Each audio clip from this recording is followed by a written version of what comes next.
it's a Playboy affair. Let's get into the fly route for today.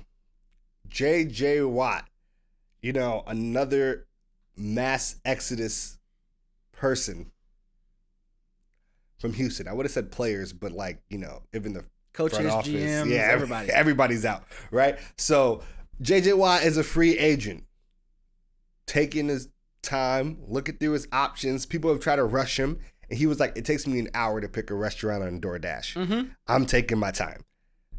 All right. So I want to know, what is the fly route for J.J. Watt? So this is an interesting situation for a lot of reasons. JJ is a well-known player for several years. 3 or 4 years ago, he was the best defensive player ever. We talked about JJ Watt the same way we talk about Aaron Donald now. Agreed. It is absolutely the same level. Everyone, retired players, current players, young people, everybody could see the talent. He's had some injuries, both upper body and lower body, the past 3 seasons. He played, I believe, all 16 games in 2020, but that was his first time doing that in 4 or 5 years. He's only done it twice since 2015. Right, and so he's lost a lot of his explosion. And as a defensive lineman, especially someone on the edge, that is so important. The ability to get off the line and get by your guy is super important. And with some of that explosion, you lose some power too. If you can't surprise them, the power that you have is not going to be as effective.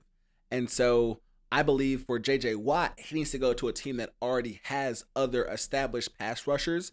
He can't be the guy anymore. He can't be the number one option. He can either be the second guy on the other side, or he can add depth to a team that already has lots of people on the D-line. And so that's why I think the fly route for a free agent, J.J. Watt, is the Cleveland Browns. So, may surprise you a bit, but I think it's the perfect fit. Number one, he gets to play in the same division as his brother. They get to play against each other twice a year. They would live close enough to be able to see each other. I think that has a huge influence on J.J. Watt. Family is huge for them. That means their parents will be able to come to more games, et cetera, et cetera, et cetera. I think the other thing is Cleveland already has established defensive line players.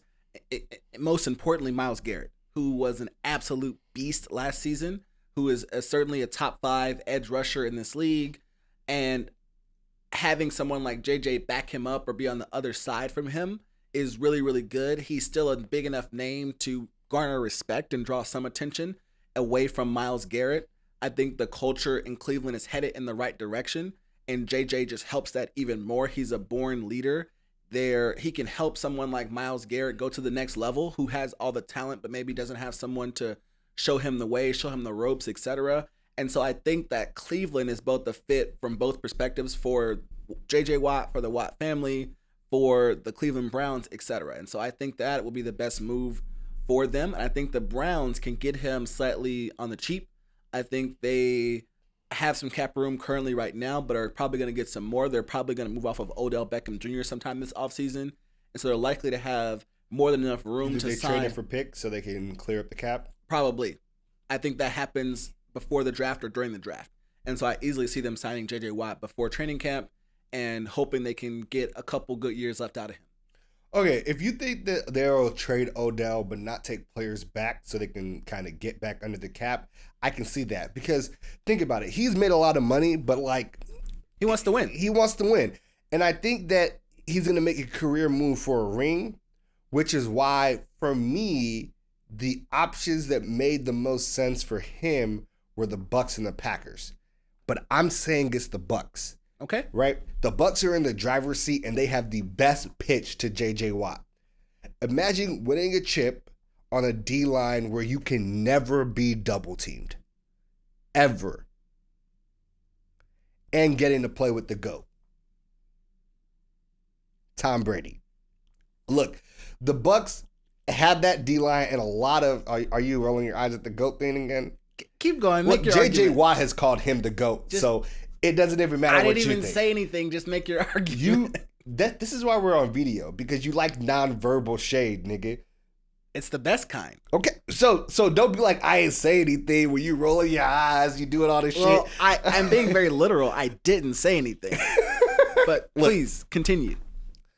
This makes the most sense for the Bucs because between Shaq Barrett, Sue and Levante David, they're going to have to let go of one of those people. Like, they can only tag one of them.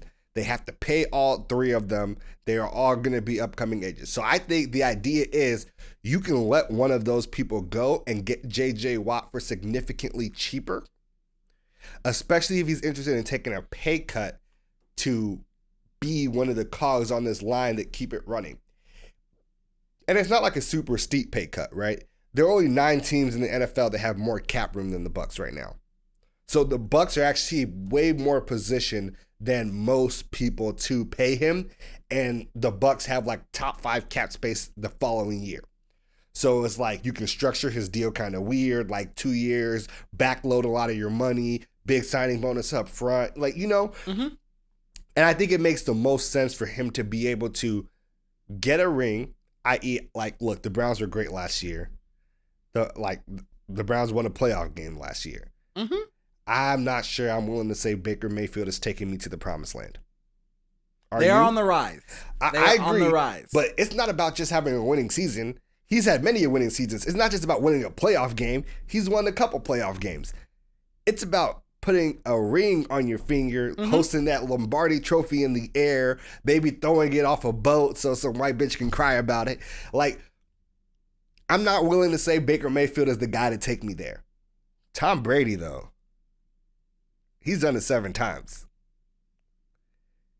At this point, he's done it more times than J.J. Watt has played 16 games in a season. Oh, that happened a long time ago. I see the calculus. I'm not sure it happens. The Bucs just seem like they have a lot going on already as far as their locker room goes. It seems like it went, for the most part, well last season. I don't know that you can necessarily throw in some more spices and shit and make it go better next season. Brady's going to be a year older. How many times have people said that? Maybe Watt wants to be with someone younger so he has more shots at it than being with the Bucs. Well, I don't think he's going to sign a long-term deal. Well, I don't think he signs a long-term deal, but maybe he thinks he can sign consecutive short-term deals and hang around. I think Bucs are hot. I think they're going to be a hot destination for a lot of people. To take it on the cheap. Which is going to make it harder for him. Because even though he's available, let's say that someone equally as talented at this point or slightly better is willing to take the same amount of money. If I'm the Bucs, I don't sign Watt. There are not many people. That is a very small list of people. But it could happen. It's almost non-existent because most of the people that you're thinking of with that level of talent have not made the money JJ has made. They have not. So that's the thing. So like you're like taking the pay cut. Most of the people that you're thinking about with JJ Watt level talent, even like 2022 JJ Watt level talent, are people that are significantly younger and have not made the money that they need to make. That's the problem with someone like Levante David or Chris Godwin that the Bucs currently have, is like they haven't gotten that deal yet. They ain't cashed it big yet. So it's hard to get that person that ain't never cashed it big to take less money. I could also easily see surprise cuts happening for teams to get under the cap, so more guys coming available than there are right now. There are a lot of teams over the cap. A ton, because the cap is not going to increase as it normally does. And so I could easily see that list of D linemen who are maybe a little bit older, who have made some money, being cut, expanding as the offseason progresses. Of course, we don't know yet. It's mid-February, but as we get closer to the draft, they'll start making some of those moves. We saw even we see all the time, guys retire the week of the draft or right after the draft if they get the replacement. And so I think he could be boxed out of Tampa and also see Cleveland as a rising talent that gives them some hope, at least hope.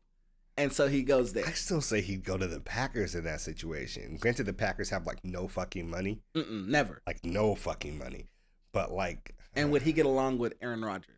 I think they actually get along. He's also a home that's like his hometown-ish area. He went to Wisconsin. Yeah, he did. Was a Badger. So I'm not saying the team or community wouldn't love him. I'm questioning, would some of Aaron Rodgers' ego and the way he treats his teammates rub J.J. Watt, the superb character guy, the wrong way, and then possibly have a conflict in the locker room? Because I could see that happening.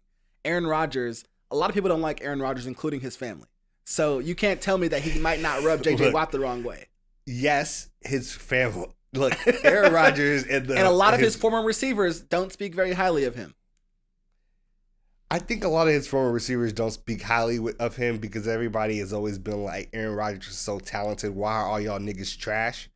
And Aaron Rodgers also plays favorites. He plays favorites, but he says that same thing to his receivers, basically. He's like, oh, I'm so talented. I put the ball in the right place. You didn't catch it. Why are you trash? Well, and he'll say it to the media, too, and no one likes that. That's not being a good teammate. Sometimes that ball is in the right place, and they did not catch it. But even if that's true as the quarterback, and this is the same problem Big Ben has, you can't say that.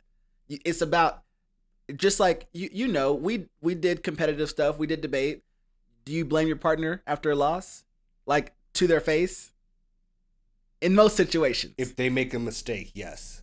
But if you are not upfront with a person that is making those type of mistakes, whatever they may be, you won't get those type of mistakes. I'm not fixed. saying don't be upfront and don't fix the mistakes. I'm saying, did you get on Facebook and be like, nah, fam effed up and and he should have done better? And that's what Aaron Rodgers does. Need to do that. Like, think about Bruce Arians this year. Remember, like, early Bruce Arians was reaming Tom. But just Tom. And Tom, though, is you do that to the star to get other guys in check. That's a common strategy among coaches.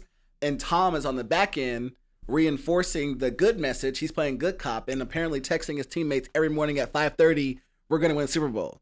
And so if you see Tom getting chewed out and he still feels like that, then you're like, well, I can't complain about anything. That's a common thing. But the star player criticizing other players, I think is too far.